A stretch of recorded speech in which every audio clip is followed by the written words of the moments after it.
Hai, perkenalkan nama saya Coach Dasman. Saya seorang pelatih matre when we creating money by delivering value. Hari ini kita bakalan bahas tentang bagaimana saya membantu anak-anak saya memperbaiki motorik kasar mereka menjadi lebih baik. Video ini bakalan berguna banget buat kamu para orang tua yang nanti pengen memperbaiki motorik kasar dari anak-anak kamu. So, yuk kita bahas. Saya memiliki dua anak. Jadi satu itu anak boy, namanya Navin, dan satu lagi itu anak girl, namanya Naifa. Dua orang anak ini ya seperti anak-anak lainnya yang notabene juga pada saat zaman COVID kemarin juga itu terjadi yang namanya kemageran maksimal. Dan sayangnya juga mereka pada waktu itu lagi pada masa pertumbuhan mereka. Akibatnya yang terjadi adalah mereka akhirnya mengalami yang namanya motoriknya jelek sekali, susah melompat, susah berlari, bahkan mungkin kalau orang bilang juga ada flat foot dan lain-lain. Video ini kita buat memang hanya sekedar buat sharing buat kamu apa yang saya lakukan kepada anak-anak saya. Semoga nanti juga bisa berguna nih buat para parents-parents lainnya. Nah, kita mulai bahas aja tentang apa yang saya lakukan kepada anak-anak saya.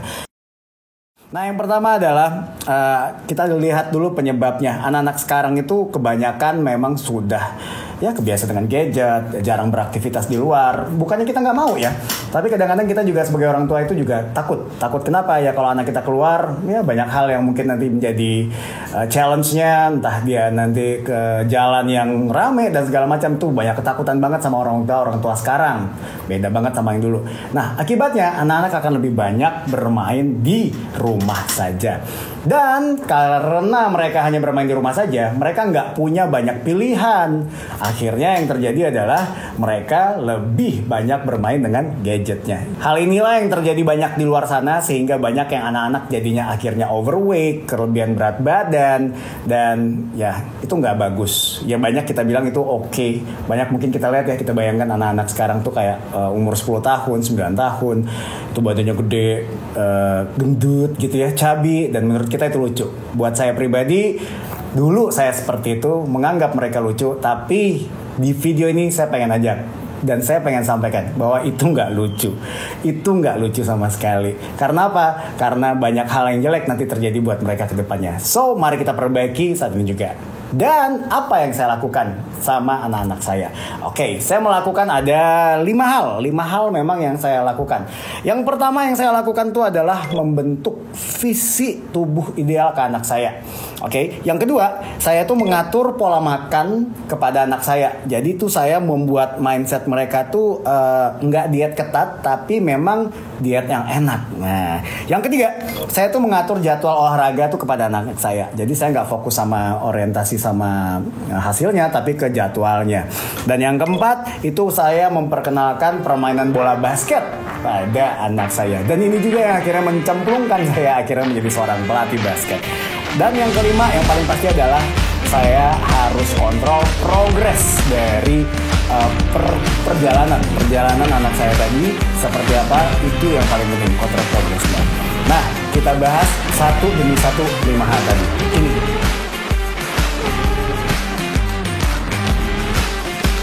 langkah pertama yang kita lakukan adalah membentuk visi tubuh ideal kepada anak kita. Yes, ini langkah pertama dan sangat penting sekali. Membentuk visi tubuh ideal maksudnya adalah anak kita harus tahu bahwasanya tubuh mereka itu sedang tidak ideal alias tidak baik-baik saja. Mungkin kadang-kadang kita agak sedikit berpikir ya, dan ya mungkin kayak takut nanti anak kita sedih atau segala macam. Percayalah, anak kita memang harus disadarkan bahwasanya tubuhnya tidak ideal. Motorik kasarnya itu lagi jelek banget. Bahwasanya banyak banget yang harus diperbaiki dari mereka. Jangan salah, tahu nggak sih kenapa tuh anak-anak tuh suka main game? Karena dalam game itu ada level-level tingkatan yang setiap mereka menyelesaikan satu persoalan, mereka akan naik ke level berikutnya. Dan itu akan memancing rasa penasaran mereka. Nah, itu juga saya lakukan dalam membentuk visi dari anak-anak kita bahwasanya tubuh mereka harus menjadi tubuh ideal. So, artinya ini kayak sebuah game buat mereka. Bagaimana creating ideal body buat mereka sendiri. Nah, level-level ini tadi yang akan kita jelaskan sama mereka, mulai dari bagaimana mereka nanti harus mulai berolahraga dan langkah-langkah berikutnya. Meng-create visi sangat penting sekali, parents. Jadi kalau kamu orang tua pengen anaknya memang menjadi motorik yang lebih baik ataupun memperbaiki motoriknya menjadi lebih baik, perbaiki visi dari anak-anak itu terlebih dahulu. Bagaimana caranya? Caranya seperti yang sudah saya sampaikan. Buat mereka sadar bahwasanya tubuh mereka memang sedang tidak baik-baik saja dan mereka harus melakukan yang namanya perubahan. Lalu buat perjanjian bersama dengan mereka untuk ngerjain tubuhnya menjadi lebih oke lagi. Saya yakin kalau anak-anak itu memang sudah tahu visinya apa, dia bakalan happy ngerjainnya. Itu yang pertama.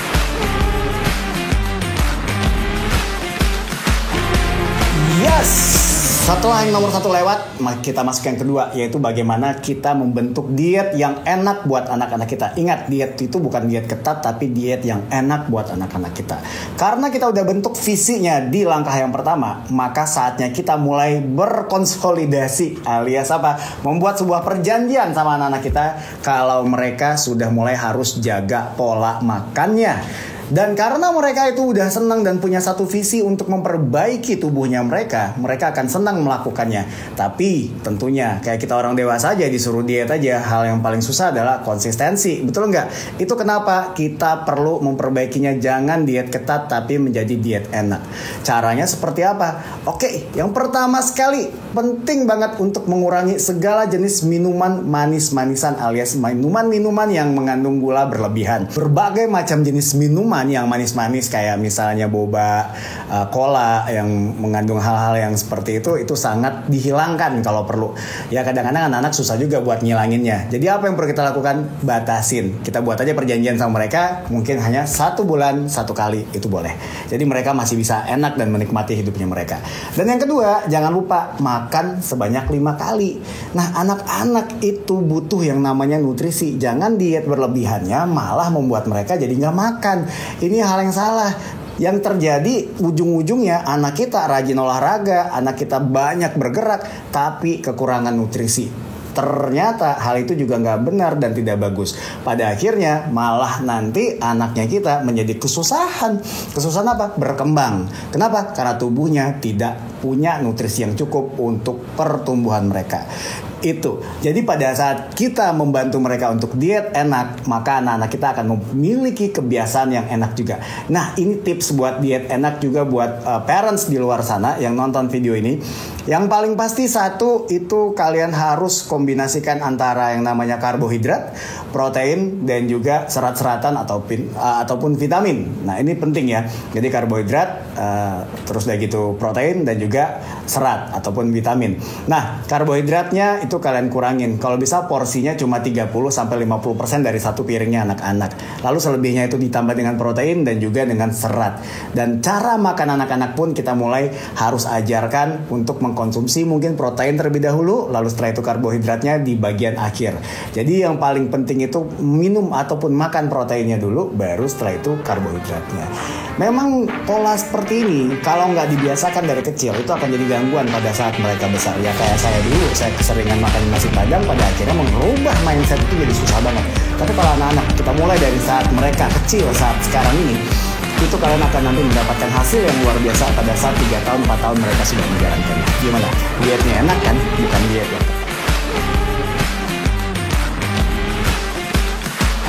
Yes, kita masuk yang ketiga.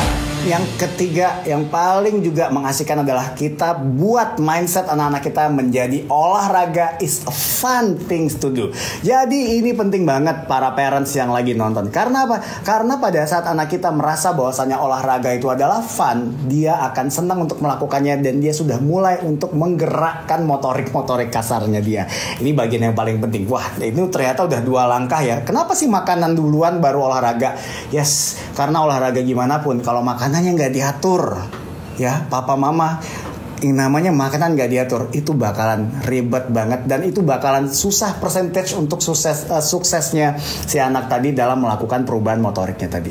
Nah, pada saat dia udah mengatur makanan, dia olahraga fun, lalu bagaimana sih coach, bagaimana caranya membuat anak saya itu bisa berpikir bahwasanya olahraga ini fun?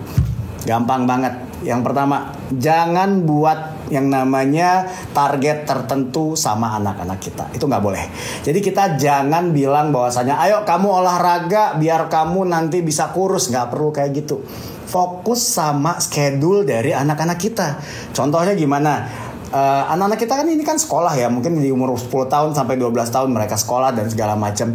Kita set up apa? Misalnya pada weekend yuk jogging. Jadi kita buat satu kebiasaan dulu. Pada saat weekend dia sepedaan ataupun jogging minimum 1 jam. Ataupun dia jogging minimum itu misalnya 1 sampai 2 kilo. Ataupun dia bisa berlari kecil, berjalan dan segala macam.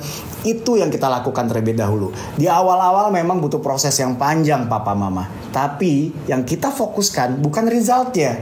Yang kita fokuskan pertama justru apa? Schedulingnya. Bagaimana dia konsisten menjalankan olahraganya. Jadi bukan ngelihat dia, wah kamu coach hari ini cuma sebentar. Nggak gitu. Hari ini dia ngelakuin nggak? Yang pada saat kita udah buat schedule-nya, dia jalanin nggak? Dan itu yang perlu kita cek lagi adalah pada saat dia melakukannya, apakah dia menjalankannya dengan harus kita suruh atau sudah mulai tanpa kita suruh. Nah, jadi kita itu seperti jadi alarmnya dia. Jangan biasakan membiarkan anak-anak kita itu kayak memutuskan sendiri bahwasanya udahlah dia udah dikasih schedule, dia bisa ngerti sendiri. Enggak, mereka masih anak-anak dan kita pengen bantu merubah mereka. Pada saat kita terlibat banyak pada olahraganya mereka akan sangat fun. Dan tips yang paling jitu banget kalian sebagai parents, saya tahu bahwasanya mungkin para parents sibuk ya. Tapi setidaknya 1 minggu sekali kalau memang niat pengen perbaiki motorik anaknya kamu, please sisihkan waktu 1 minggu 1 kali aja untuk olahraga bareng sama mereka. Ingat, olahraga bukan hanya sekedar jalan kaki, bukan hanya sekedar aktivitas fisik, tapi benar-benar berolahraga, benar-benar meningkatkan heart rate-nya menjadi heart rate yang cukup tinggi sehingga membuat mereka itu bergerak dan juga membuat mereka terlatih ototnya. Ketika dia melakukan bareng parents-nya, yes, olahraga will be fun buat mereka. Seru kan?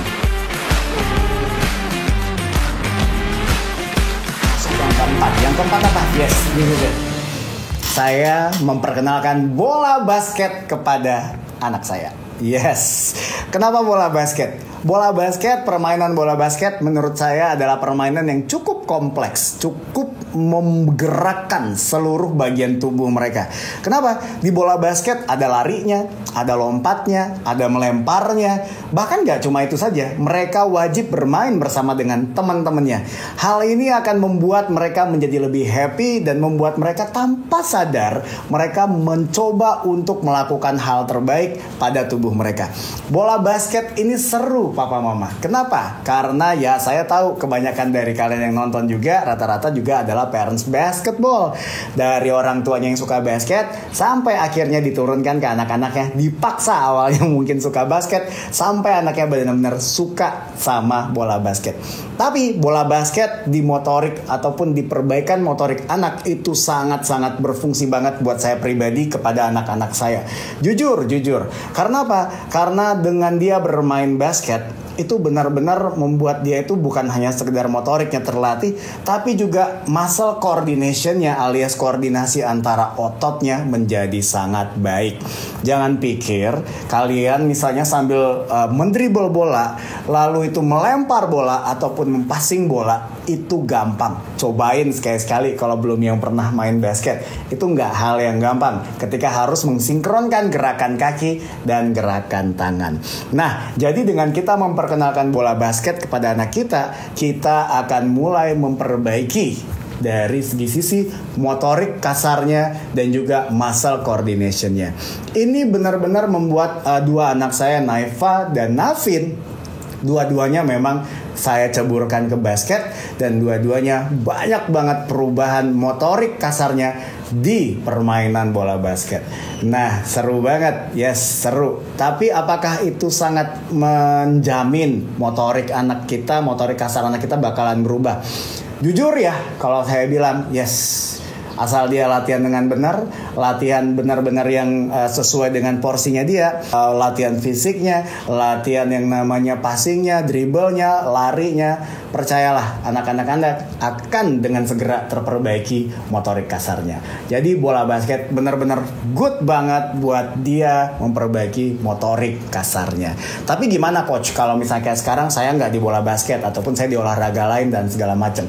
Terserah. Terserah, boleh lakukan apa saja. Tapi yang saya sarankan kalau memang pengen memperbaiki motorik kasar anak kita, lakukanlah olahraga-olahraga yang sifatnya pertama ada larinya, ada lompatnya, ada melemparnya.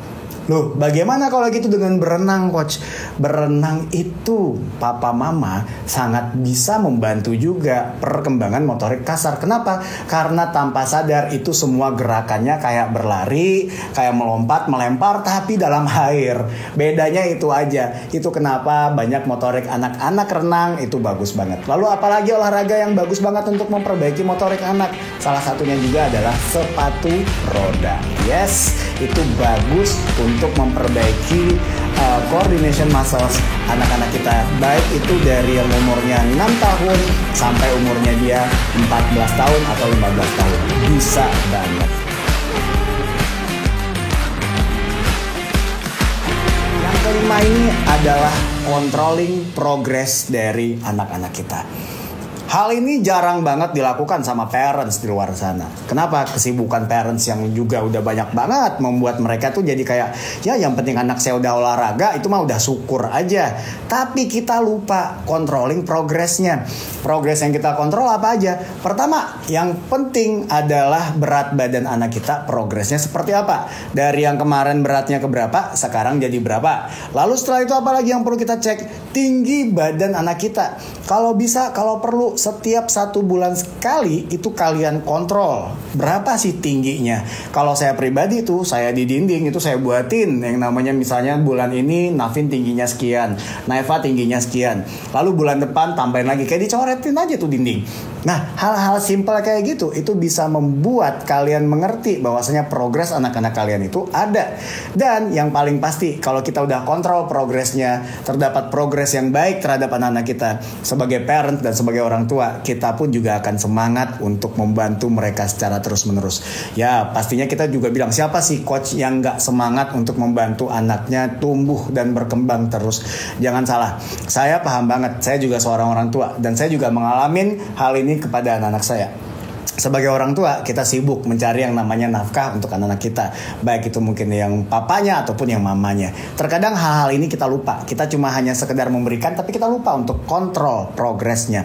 Jadi yang kelima itu adalah kontrol progres, menjadi bagian yang paling penting dari 4 hal yang sudah kalian lakukan tadi. Jangan lupa, sekali lagi, saya cuma ingetin, progres anak ini kita sebagai acuan, bukan sebagai judgement. Ini yang paling penting. Tolong jadikan progres anak sebagai acuan, bukan sebagai judgement keberhasilan atau tidaknya si anak. Kita yang cukup tahu. Saya pengen kasih sedikit tips ya untuk masalah controlling. Sometimes, misalnya saya controlling speed larinya anak saya. Saya ngecek 1 keliling dia sebanyak 300 meter udah mulai mampu berapa. Nah, seperti yang saya bilang di awal tadi ya, olahraga itu saya buat fun karena juga saya buat ada level-level tingkatannya udah kayak game. Jadi kalau orang udah kayak main game tuh, anak-anak tuh juga kepacu sendiri. Misalnya di kompleks perumahan saya itu dia lari 1 keliling ya, saya hitung tuh sekitar 300 meter. Terhitunglah pada waktu itu misalnya 14 atau 25 detik lah, kita anggap dia terhitung 25 detik.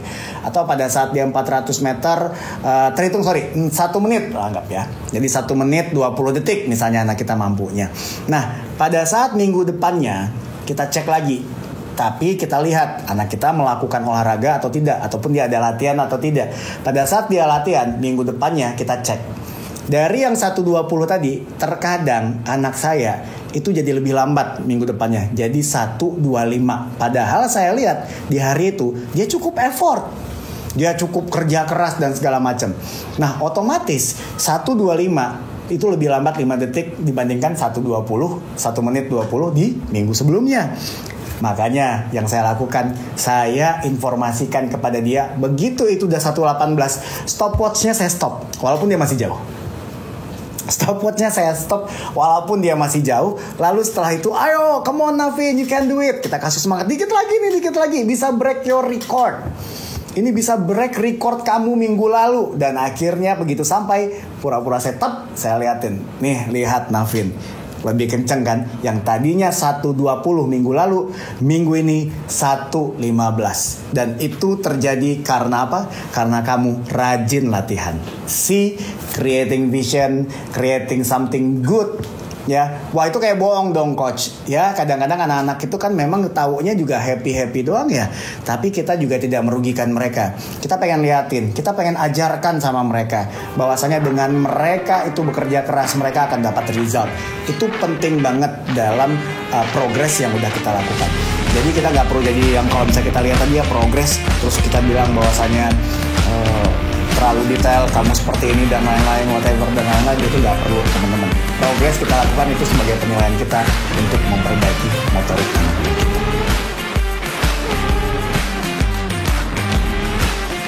So, seru banget kan? Itu tadi 5 hal yang memang saya lakukan ke anak-anak saya. Ya kalau kalian tanya ini ilmiahnya apa segala macam, kalian bisa lihat aja. Mungkin kalian follow Instagram saya Azman Sadiki. Di situ kalian bisa lihat juga progres dari anak-anak saya. Saya belum share di YouTube channel saya. Tapi yang jelas memang video ini saya buat berdasarkan pengalaman pribadi saya. Itu membantu anak-anak saya.